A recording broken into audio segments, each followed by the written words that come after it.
Eye on Sun Valley, daily local news from beautiful Sun Valley, Idaho.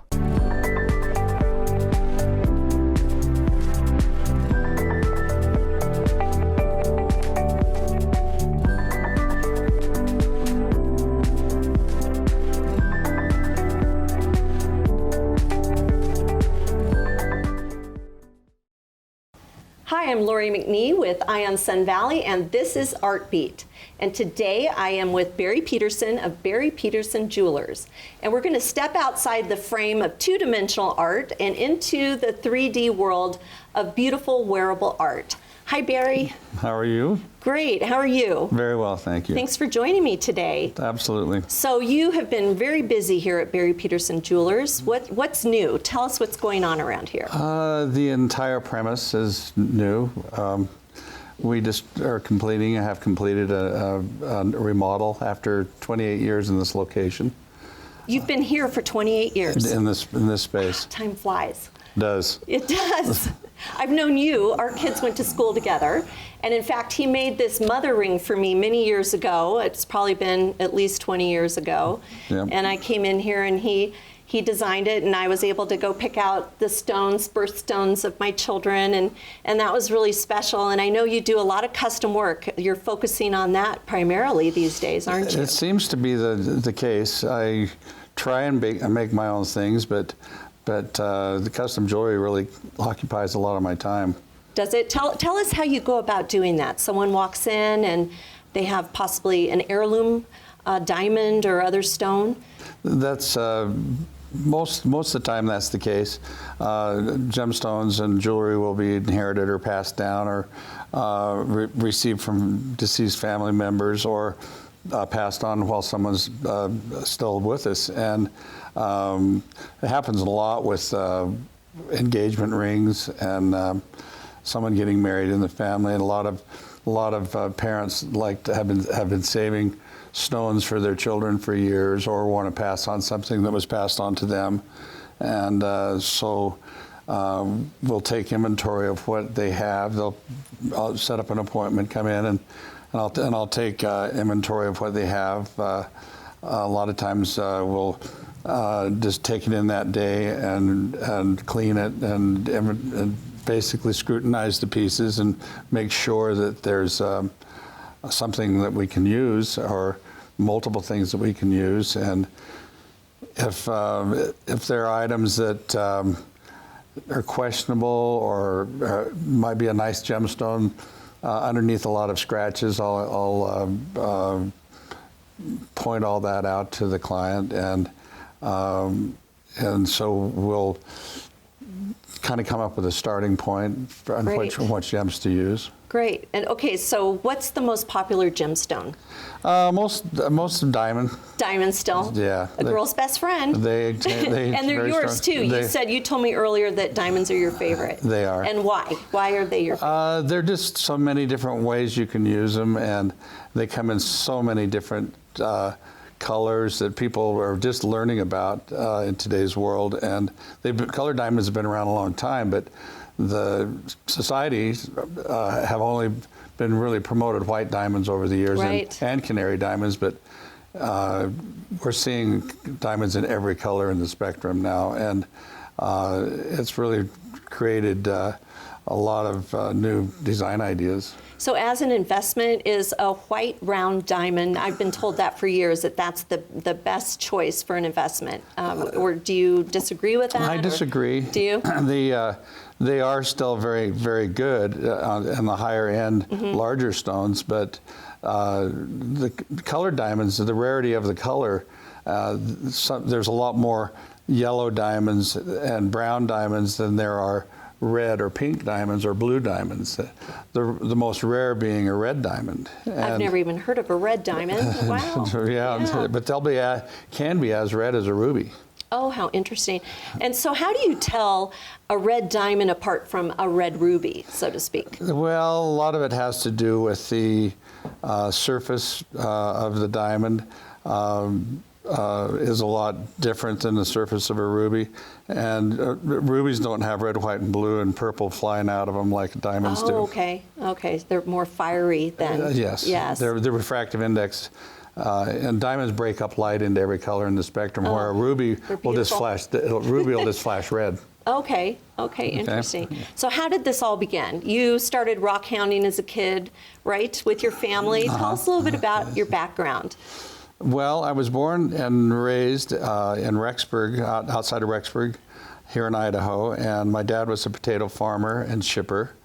And I was surrounded in all the farms by cousins and other Petersons, basically. And my dad didn't really care for farming that much, and had spent years in Brazil he was down there as a missionary for about 3 years. Learned the language very well, and when the war broke out, he came back. Actually, he had just come back from Brazil, and the Second World War broke out, and he joined the Army Air Corps. And because of his language skills, he was sent and stationed back in Brazil, and was a special agent for the U.S. government during the entire war. Oh, how interesting. Yeah, he had a pretty good setup. Yes. He had his own B-25 he flew around in with. Oh, my goodness. And so did that influence, because you love motorcycles and planes and all of that as well, so it helped spark some of it. Yes. But the thing was interesting about my dad's stay in Brazil is Brazil, every window you look in is full of gemstones. Yes. And minerals and massive amounts, and one cannot spend time in Brazil without falling in love with gems. Right. And so he brought that love back and put it to use in rock hounding. And so as a young kid, I had a couple of brothers, 1 year older and 1 year younger than me, and my dad would take all three of us rock hounding. That's so interesting. So I walked all over Idaho, Wyoming, and Montana when I was a kid. That is so interesting. I'm speaking with Barry Peterson of Barry Peterson Jewelers, and we'll be right back.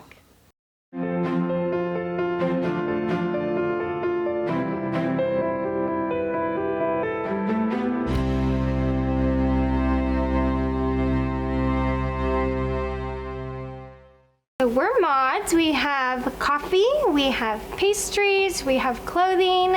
We sell it all. We have a range of vintage clothing, high-end women's and everyday wear, ranging from Pendleton to fancy going-out dresses.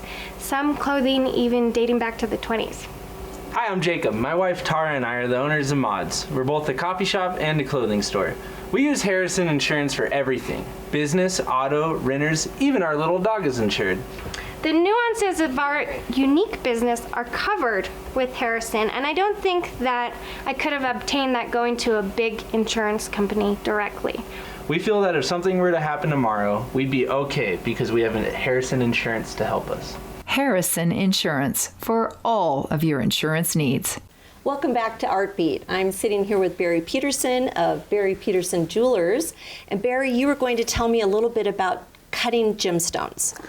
It all started with the rock hounding as a kid. Okay. And in my father's shop on our farm, it was basically a woodworking shop, but he started introducing jewelry making and lapidary into the program. I was around 6 years old, and we started cutting stones. And about 4 years after that, we moved off our farm.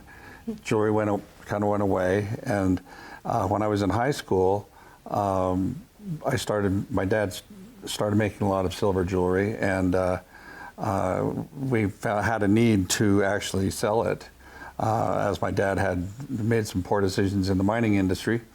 And so jewelry became a way of life for our family. And I actually had my own wholesale line that I had started, and had 50 stores I sold to.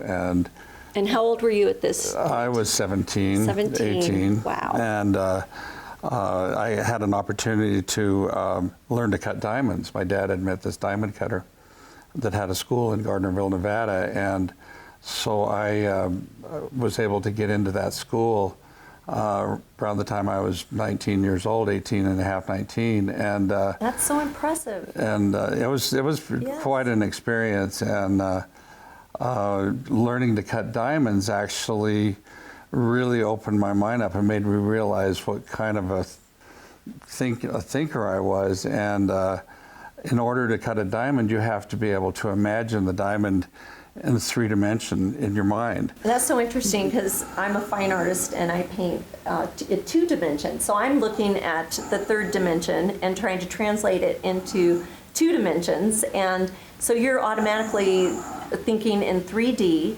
And so you get a raw stone then.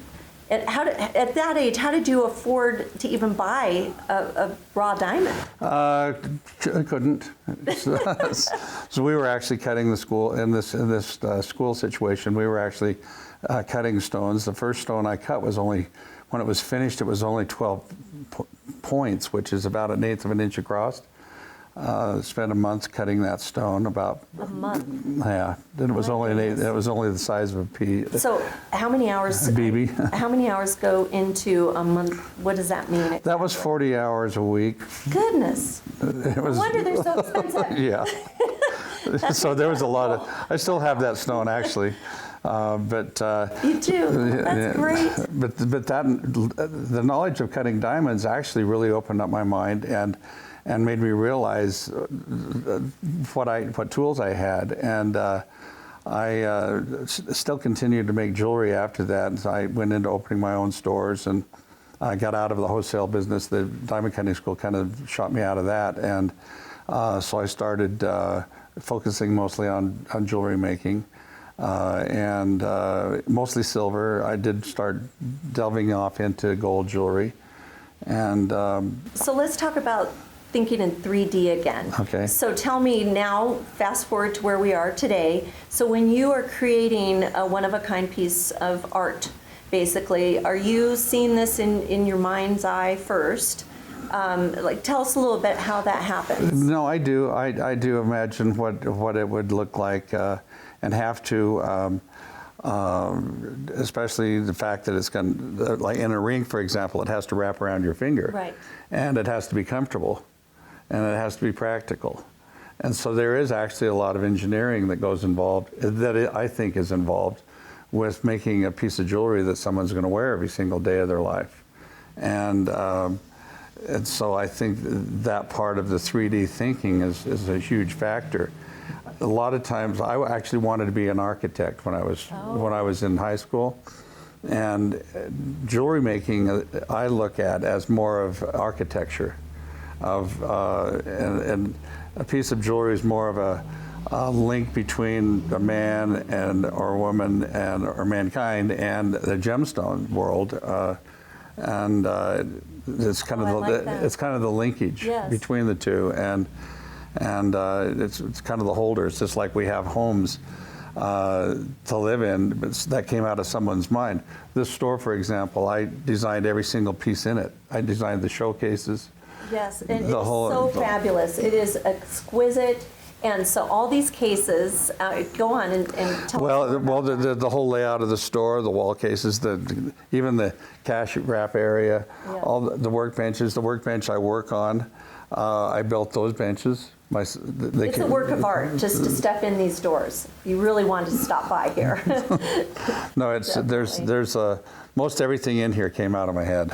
It's amazing, and the chandelier right above us is just so beautiful. We're just surrounded by beauty in this place. Thank you. So I would love if you could take a moment and take me back into your shop area and kind of show me how it's done. Love to. I would love to see that. Great. All right. Here we are, Lori, at my bench, which, by the way, I built So myself. fun. Oh my goodness. So this is like your easel for me. It absolutely is. Okay, so tell me a little bit about it. Well, all my different drawers in this bench are set up with all my different tools for different operations. And this one's set up with all my engravers. This one has all my pliers in it. This one has all my fine files in it. This one has all my rough files. This has a bunch of stuff that I didn't know what to do with. And Jump drawer. I have all my burrs in here, all kinds of little fun things. I'd like to go through all that. This one's It's kind of like shiny and pretty. When my kids were little, they loved this one. That's This a is good where they're drawer. always See, I'm going like through a their. kid. This is kind of the treasure drawer. That is. And then I have this one with more drill bits and everything in here. That's a guy drawer. Yeah. Yeah. Very cool. Yeah, but Okay. I have my torches here, and everything's laid out so that the workspace is right here in front of us. You know what's so cool? Other people can come in now because it used to be upstairs and you've moved your workstation down here. Correct. So people can come watch you. So I can come spy on you working. You virtually can stand right on the other side of that Oh, that'd be glass. so fun. So is this your most important tool? Today, a lot of the projects that I work on today are super fine pieces, and it requires super magnification to see them. In the beginning, when we made silver turquoise jewelry, it was just make it and not have any magnification at all because we're working with a lot Okay. bigger stones. Right. But with these little stones, like this particular piece has probably 50 or 60 stones in it, and there's a little rows around the bottom that are actually the same Gorgeous. color as the top. And you made this. Oh, I made this piece, yes. Can I peek at that? Absolutely. I've never looked through one of these. This is a green diamond green talking diamond. back. Talking back. Oh my goodness, that's incredible. That is like a starburst. Yes. That's so gorgeous. Are you going to donate that to charity? Because I don't you know. donate a lot. I would want to bid on that. That would be probably a really good item for Because charity. you donate to charity quite a bit locally, don't you? I do. That's I do. so nice. Yeah. Well, thank you. Absolutely. Oh my goodness. Yeah. Well, I'd love that. Okay. It'll look good on you as Yeah, well. it's beautiful. All right. But yeah, this particular vise is called an engraving block, and it's we can move it around at all different angles and get our tools in here, our little engravers. We can get in here to actually lift and push and set the prongs on the stone. It's so tedious. It is really time. is. It is slow moving. Yeah, for so sure. you have very good eye-hand coordination and dexterity. Especially underneath the microscope, it's even crazier. Sometimes you have to put your hand in there on the piece before you even get your eyes on the piece. That's incredible. Yeah, it's taken a while to learn how to figure this out. Well, Barry, thank you so much for letting me peek into your world back here. I Absolutely. love it. And I just want to Absolutely. say, your family works with you still to this day. They do. Your kids do. And Yeah. I just wanted to touch on that. In fact, one of your sons are right Yeah, Alan's over here. Alan's working back there. That's Yeah. great. Well, thank you. Yeah, absolutely. So fun to be invited into the behind the scenes of Barry Peterson Jewelers. Thank you very much. Thank you so I much. appreciate you coming. All right. Well, thank you for joining us at Art Beat, and I hope you visit Barry Peterson Jewelers sometime soon. La Cabanita Mex, dubbed by the locals as authentic, tasty Mexican food and drinks with a festive atmosphere. And a pretty darn good sports bar, too. Big screens all over. La Cabanita prides itself on their authentica cocina mexicana. Good food, very fast service, and delicious house recipes with those special Mexican spices. La Cabanita Mex, serving lunches, dinners, catering, company parties, and takeout. Ketchum and Bellevue. La Cabanita Mex. Hi, I'm Gary, manager of the Attic Thrift Store in Haley, and today I'm not here to sell you anything or tell you about any great deals at the Attic. We all know the Attic always has great deals. That goes without saying. Instead, the Attic and its staff would like to give a sincere thank you to all its loyal customers and generous donors who help to make a huge impact in our community. How? For those who don't know, the Attic Thrift Store is a nonprofit that exists to help support the advocates whose mission is to teach people of all ages to build and maintain healthy relationships through education, shelter, and support services. With your help, we are making a difference in ending domestic violence and sexual assault. Every day, lives are changed at The Advocates. Please visit our website at www.theadvocatesorg.org. So from all of us, thank you for shopping and donating to The Attic. You're truly...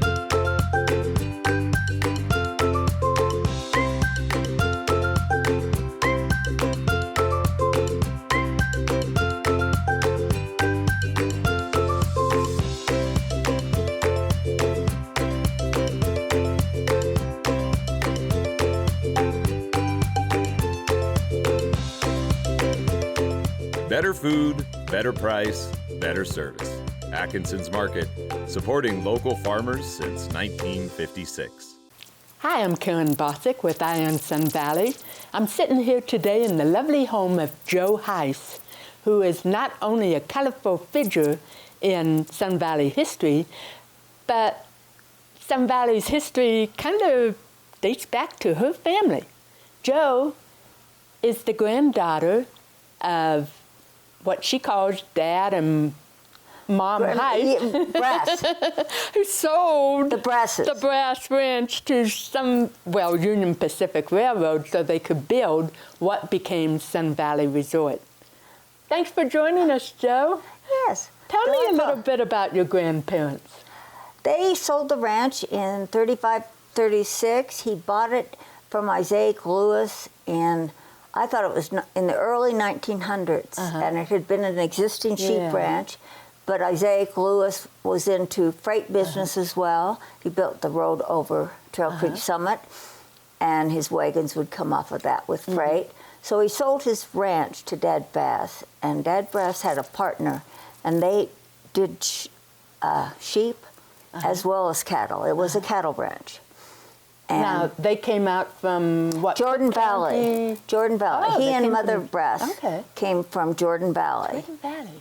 And I don't think Mother Brass was equipped. I think she would have preferred a city rather than Sun Valley back then, and raising a large family. What did bring them up here? Why this Because area? Dad Brass had looked at a lot of ranches, and he preferred this ranch. And so he bought what is now Sun Valley. And it was, like I said, a big cattle ranch. And then eventually we did have sheep. He did have sheep. Now, he had some problem with the cattle. I remember reading someplace that Yes. a bunch of them died due to eating poisonous larkspur. So About we don't 10 want to do died, that. But it was back in those days, he had in the teens, maybe 1917, an early snowstorm, bitterly early, and we didn't have snowplows or anything, wiped out the cattle herd and the horses. And then he got back into it, and in the 20s, he again, I think it was a late snowstorm. And when we have snow, we can have it, and there were no snowplows to get to the cattle, and no way to feed them, and they all died of starvation behind Elkhorn up on the bluff, where so many of our elk hang out now. it's hard to think of winters being that harsh nowadays. Well, when you think of 3 years ago, our winter was pretty harsh. So it must have been like that winter. Right. And there was no way to get the animals down, to herd them down. And they actually, Dad Brass had been sending some animals to Hagerman, but he didn't send enough. And so that provided a hardship. So then he was a cattleman and a cattle buyer originally from Jordan Valley, and he had bought cattle in Boise. And so he had come up and seen this area and saw the ranch, and he liked it of all the ranches he had seen. And they bought what is now Sun Valley. And then he moved Mother Brass here, where they had 5 children. 5 children. And then she did go back to Caldwell to raise so the girls could have schooling, the kids could have schooling.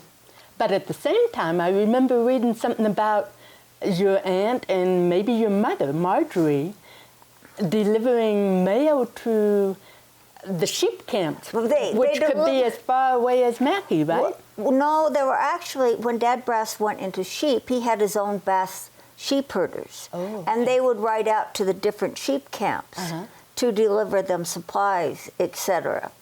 And they loved the Bass cooking and the biscuits and everything. And that was part of what they did. They loved it. So what are the family stories about selling your ranch to Union Pacific Railroad? I think at the time, I asked Mother about that, and it was just came at a very nice time because Dad Brass having been wiped out, and it was during the Depression, and it was just tough times. And they were able to retire in Jerome after selling the ranch. Wow, okay. And so it was a very good thing. It was a blessing. And was it your aunt and your mother that showed the Count? Yes, to Count Snofgosh, my mother and my aunt, Roberta Brass, who was later the Queen of Sun Valley, that they sent around as a marketing tool to the rodeos. They both showed the Count Snofgosh around in the summer on horses and in the winter on long cross-country skis. Oh, so he had in summer too? Yes. Oh. I believe he did. Mm-hmm. And I often think he had looked at a lot of different areas, but I don't think he had two women, foxy lady saleswomen showing him around in others. That's my own take. Do you think that's what sealed the deal? That's my own take. I don't know, but both my mother and my aunt, it was great that my grandparents could sell the ranch. Did they ever talk about what he was like or what it was like showing him the ranch? No, she was very factual about it at that time. They had their dogs, and that was just what they did. And they had those old wooden skis that were, 11 feet long? 10, yes. 10, 11 that they feet used long. in mining camps, right? Right. They were what the miners used. And the Count had never seen skis like Skis, that, no. right? Had never seen skis, but that was the only way they could get around in the winter. So did they put him on a pair like yes, that? Yes, they put him on a pair. Okay. And then they showed him all the mountains around, all the valleys, and then he came back trying to figure out which would be the best mountain for the ski area. Okay. And was it one of those women who suggested the place for the Sun Valley Lodge? Yes, my aunt. I have heard later on that Union Pacific's engineers looked at what was the warmest spot in the valley. But Bert said it was obvious. It's where the cattle bedded down, is where the Sun Valley Lodge is. And they knew exactly where it was. Okay. Exactly. And that's the warmest place in the valley. What did your family ever talk about? What sprang from that? The beautiful lodge, the beautiful inn, America's first destination ski resort. Did they ever talk about that? They didn't talk much about it. It was just factual. I think people back then, after the Depression, were just, and with the war, it was a serious time in the U.S. I think everyone was pretty just factual about it. And it was great for my grandparents. And my mother and aunt loved this area, loved every mountain, every stream, every valley. And they were thrilled that other people could enjoy it, that they would see other people out here. So they weren't NIMBYs? Huh? No, they weren't NIMBYs at all. They were excited to share this. Oh, that's great. That's great. And I believe it sold for $10.80 an acre? About that. I've heard them both, when they were alive, both arguing with their brother over how much it was an acre. I don't think I know the truth. But they sold it for about $38. Was that a lot in those days? It was a lot. Really? And so your during the Depression, grandparents could retire in could style. retire, exactly, and live out the rest of their years. As this was very hard, and Dad Brass being a cattleman, it was hard raising cattle up when you had a lot of snow. So, did you grow up here? Yes, I did grow up here, and in Jerome. Of course, I feel I grew up here because we spent all the summers, every weekend, skiing, and it was just a wonderful place. And I just loved this area. We've been talking with Joe Heiss. We'll be right back after these messages. My name is Megan Murphy-Lingle, and I am the founder of SQN Sport. SQN Sport means sine qua non, and that means only the essential in Latin. The brand is built around the idea of what is essential for sport and an active life. And what we try to do is take away a lot of the extra embellishments on garments that people probably don't need that drive up the cost of the garment. By reducing it, we get a more contemporary, minimal design, and it also meets our brand message, which is what is essential.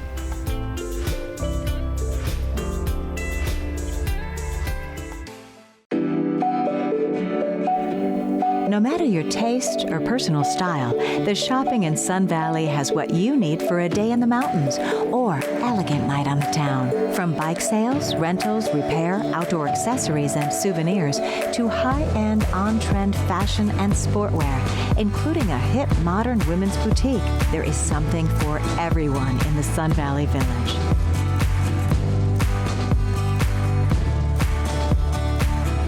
Don't forget about the kids, as stepping foot in the toy store is a dream come true for the little ones. The Sun Valley Village shopping options blend a touch of European style with Main Street USA hospitality, all in a charming mountain town setting. I guess I'm one of the younger ones there at the Connection. I just love to go listen to their stories. I have a lot of respect for those people, and there's a World War II bomber pilot, artists, construction workers, retired CEOs. One of the guys that sits at our table was an avid motorcycle rider. About 30 years ago, he had a pretty horrific accident. He was in a coma for about a month and hasn't ridden since. Recently, we got him up to the Wagon Days parade. I took him on the parade route, got him in my sidecar. He said that was one of the best days of his life.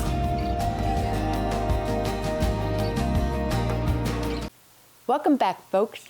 We're talking with Joe Heiss about some of Sun Valley's early days. Tell me about you learning to ski. Oh, I hated it at first. My father took me up on Baldy, I think it was the head of Christmas Ridge, and That's where you learned to ski? 5 o'clock, I was 5, and I was just petrified. And I don't know what we went down, probably college. I remember throwing a fit and lying down in the snow and beating my fists, saying, I'm too scared. But eventually I ended up loving skiing and just became an avid skier. So they didn't teach you on Dollar Mountain? No, it was Baldy. Really? And Baldy has some nicer runs than Dollar, easier runs. But Dad wanted to ski. He didn't want to ski on Dollar, so he took me to that makes sense. top of Baldy. And tell me about... These were one of the first ski boots, but we could ski all day when I was a teenager and go to the bars at night and dance in them. The Ram in Sun Valley was very popular, and all the ski instructors would hang out there. These are downhill boots? These are downhill boots. Wow. And equipped with the bindings of the time. And these were Hinkies, I think Hinkies from Europe. And yes, that was leather boots. Wow. Until then I was in the ski industry when the first plastic boots came out. And what a difference. You did not dance in them. But you could dance with these. Could you ski better in the plastic boots? Yes. Oh, okay. Because these boots what I like about these, they have metal on the deal, so you could have tap danced in them. But that was to attach to the bindings at that time. And I do not have a pair of the bindings. They're heavy enough. Yes, they are heavy. Yet they're comfortable enough to dance in. Yes. Okay. All right. So and then I take it you were also an avid horsewoman. In the summertime. A little. Yes. Trail riding, I did not show. I just loved riding in these mountains and seeing the flowers and just enjoying the beauty of this area. Was it any different then than it is today? More people today, but generally riding a horse, if you're out 10, 15 minutes, you're past all the people. Yeah. Day hiking up Baker Creek, a mile, but you don't, the backcountry is the same now as it used to be. Well, what about, did we have as many trails for you to explore? The trails were originally started by the sheep herders. Oh. And they're across the very tops of the mountains, up over the ridges and the high points, so the sheep herders could always look at their flocks on either side, wherever they were grazing. That's where a lot of our trails were from. And the sheep also made trails coming off the mountains that we could access.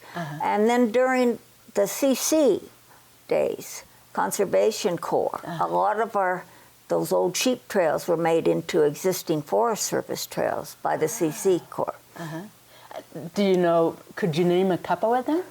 Oh, the Warm Springs Ridge Trail, which is now the Osberg Trail, was one of those. And the up Proctor Mountain, the Proctor Trails, and the Baker Creek Trails. There's just a lot.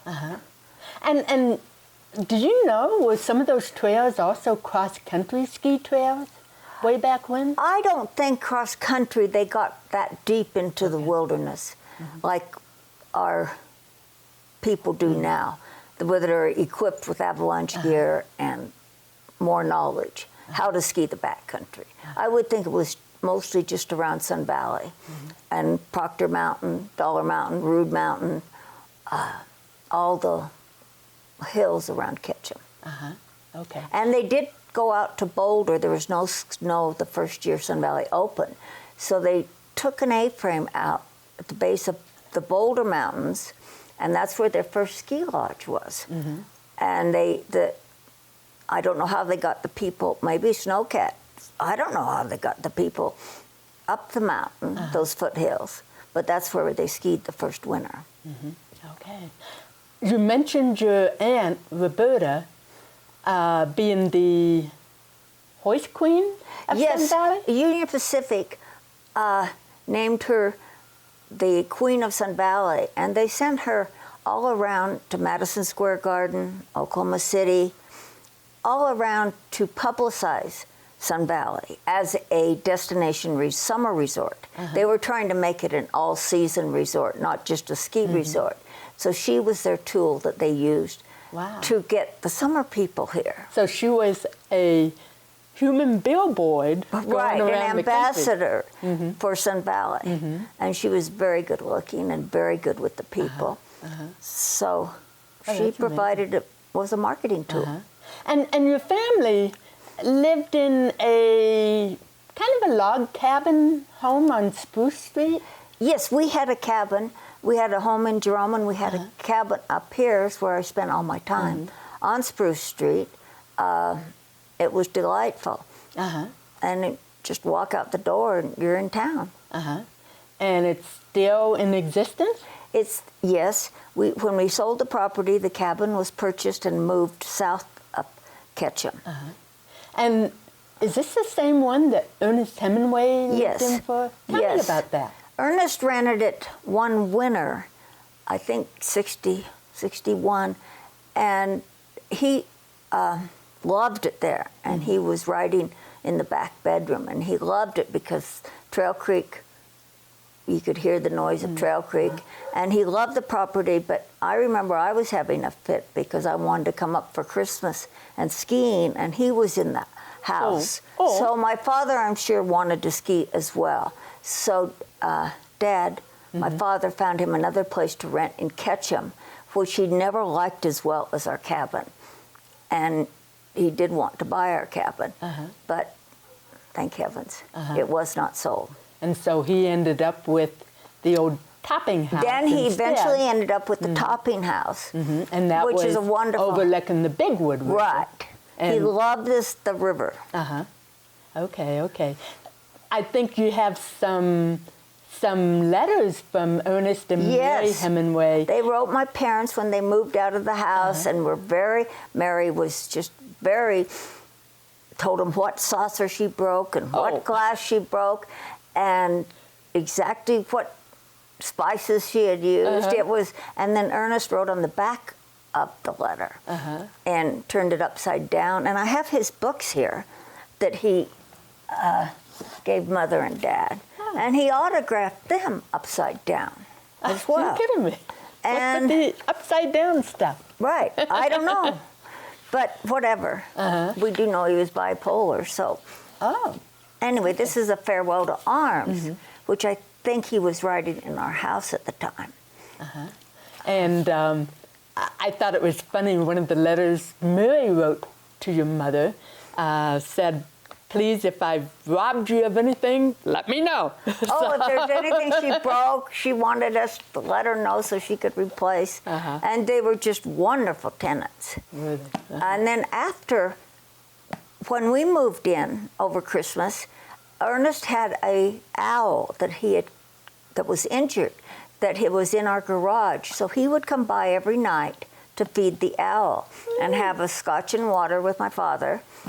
And my older sister and her husband were in college at the time and studying literature, and they loved visiting with him. And so it was fun. We got to know him. Like I said, he came by every night. That is so cool. And but you didn't even know who he was at one time. Oh no, when I was 10 or so, and he was in the cabin. I didn't know who he was until Life magazine came out with a big cover of Ernest Hemingway, and Mother and Dad did not make nothing up here. None of the locals made any big do about celebrity, famous people. They're just people. So they had never mentioned, and it wasn't until I saw his picture that I said, "That's who's in our cabin," and they agreed that's who's in our cabin. But nothing was made of that. But you did say that guy's. That's right. him. Okay, that's him. Okay. We're going to take a break, folks. We'll be right back with Joe Heiss. You know, we go through a lot of traumatic mental breakdowns, and as you transition out of the military, you don't get a mental uplift. So if it's a veteran that doesn't know about hyperbarics, well then let's figure out how we can talk, because there's room for you here. It's going to heal you. So, and it starts with the brain regardless of what else is manifesting outside of that, and then spirit comes alive. And that's, for veterans at least, the most important thing is getting their spirit back.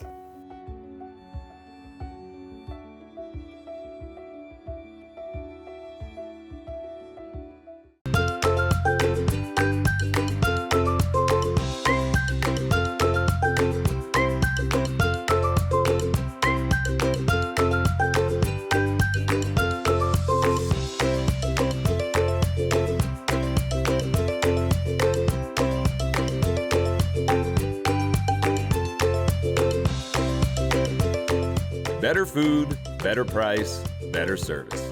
Atkinson's Market, supporting local farmers since 1956. Are you like me and can't stand paying your insurance bill?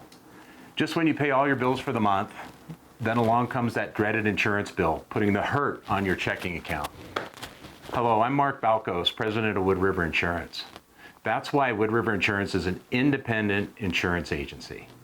This means we have a multiple of insurance companies we offer to our clients. This allows us to hold the insurance companies accountable for coverage, service, and most important of all, pricing. When I started in this business 33 years ago, I only represented one company to my customers. And after a while, I felt as though my hands were tied when trying to be as competitive as I could. As an independent insurance agency, we represent you to the insurance company, not the insurance company to you. This allows Wood River Insurance to be as competitive as possible. So call us today at 208. Hi, I'm Karen Bosick with Iron Sun Valley. We're back with Joe Heiss, whose family sold Union Pacific Railroad, the land that Sun Valley Resort now sits on. Joe, when we left off, we were talking about Ernest Hemingway. Yes. Of course, Sun Valley's known for all the celebrities that came here, particularly in the early days. They did bring celebrities out when Sun Valley first started, and I imagine they even would pay to bring some out. That would have been in the 30s. But then in the late 40s, early 50s, celebrities started seeking this place out because it was they felt very much at home here. Locals did not make anything of them. They were just treated like other people of the town. And I think that's why they enjoy Sun Valley to this day. They're just regular. Do you remember any in particular over the years? Oh, yes. I remember back when Gary Cooper, who was a friend of Ernest Hemingway's, best friend, and then I remember him around a lot. And then he died of cancer, which threw Ernest Hemingway off because it was his best friend, the big C. And there were all sorts of, usually I was a friend of their children's. I mean, I used to ski with Janet Lee and her husbands. I would ski with the men because I was a good skier at that time. But she became a friend. And what was she like? Was this the days before Psycho? Yeah, she was just delightful, just regular. I had her go in the liquor store to buy a bottle of whiskey that I could take my boyfriend at the time, who had a broken leg, in the hospital up here. And the hospital was very casual, so it thought nothing of me carrying a bottle of booze into the hospital to give it. Everything was quite relaxed around here. Mm-hmm. She was just a very nice person. Uh-huh. And Ann Southern was a local who lived here. I became good friends with her daughter, Tisha, who's still here. Uh-huh. What was Ann Southern like? Ann became a good friend, and just most of the people were just regular people. Uh-huh. There wasn't any, I don't have any stories or anything because we didn't take note of anything like that. Okay. They were just people. Mm-hmm. Now, I do know that you had some suggestions for Clint Eastwood. Yes, when I was sitting and talking with him at the Orr House years ago, I suggested that he make some movies up here and told him where, north of the Boulder Mountains, because it was so gorgeous, and Baker Creek, and then to go over to Sawtooth Valley and film his horses, he cantering along with the mountains in the background. And at the time, he I think, was tired of Westerns and his spaghetti Westerns. But he ended up doing the movies at the locations I had suggested.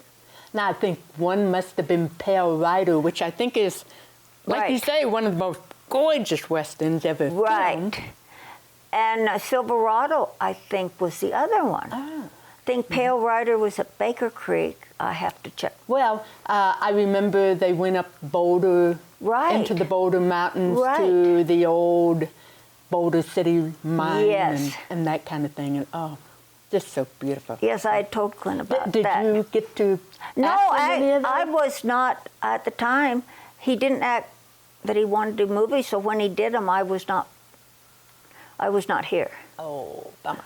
Yes. But a lot of locals were in them. So. Right. Mm-hmm. Yes. Mm-hmm. I had a chance to be in them, but at the time I turned it down. Yeah. Now, you went away just for a brief bit to help get North Star Tahoe developed. Right. I got married and lived in Lake Tahoe and helped North Star Tahoe, handled the marketing. And they kept calling themselves a destination resort, and I had management come up to Sun Valley to see what a true destination resort, a year-round destination resort. I feel Sun Valley is the queen, and I don't feel there's any ski area that I have seen in the U.S. that can replace Sun Valley or take her crown away. Okay. What has it been like over the years as you've seen the place grow a little bit? The mountains remain the same. When we're riding, we get in after a mile or two, there's no one back there. We're not running into the people. But Sun Valley itself is just getting bigger, more people. Ketchum in the summertime gets very congested as far as I'm concerned, which my congestion and LA congestion are probably different things. I feel there's a lot of traffic. But are there some things that you really like about today's Sun Valley? I do like all that it has to offer. Our film festival, our different art festivals that we have, both in Ketchum and Haley and Sun Valley, and the artists who come here. And I like the lectures that we get every Thursday night at the library, which are very educational, from Africa to whatever. They're often interesting lectures. And another fairly recent development is naming a gorgeous clothing store after your family, right? The Brass Ranch stores. They have two, one at the bottom of the River Run and one in Sun Valley. And they called us and asked if they could, these are very high-end outerwear stores or active sportswear stores, if they could name them after my grandparents, the Brasses. And of course we said sure. And that keeps the history alive. And the other thing is the Red Barn along Sun Valley Highway. The Sun Valley Road, excuse me. That was where my grandmother stored her buggy. And her buggy? Yes, right. And Dad Brass used it for storage. And thank heavens they have kept the old Red Barn as it stood in days of old. Did your family build the barn, or was it already I think there? it was there from Isaac Lewis, but it now is has a special place for all the people living in this valley, going to Sun Valley. Well, that must be really special, going places and seeing like your family's old barn and that kind of thing. I feel blessed, like my parents and relatives did, that Sun Valley is here and other people are able to enjoy these wonderful mountains and streams and everything that we have up here. Well, thank you for joining us, Joe, and thank you for joining us too. I'm Karen Bosick with Eye on Sun Valley. Until next time, I'm keeping my eye on Sun Valley for you. Barry Peterson Jewelers, a luxury jewelry store in Ketchum, Idaho, specializing in custom design and repair. Jewelry making, I look at as more of architecture. A piece of jewelry is more of a link between a man and or woman or mankind and the gemstone world. And so there is actually a lot of engineering that goes involved, that I think is involved with making a piece of jewelry that someone's going to wear every single day of their life. That part of the 3D thinking is a huge factor. Create your custom piece with Barry Peterson today.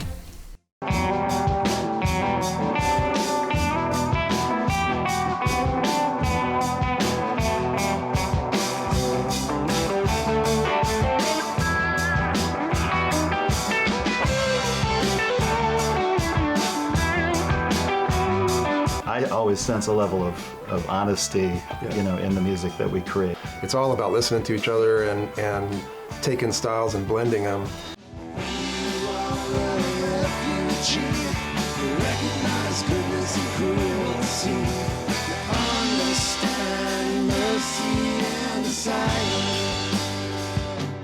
We just let our music happen, and sometimes it takes us to places where we never thought we could go, and we're looking at each other when we're done going, how do we do that? And that's really the only way that you can create that kind of magic, is to just leave space for it to happen.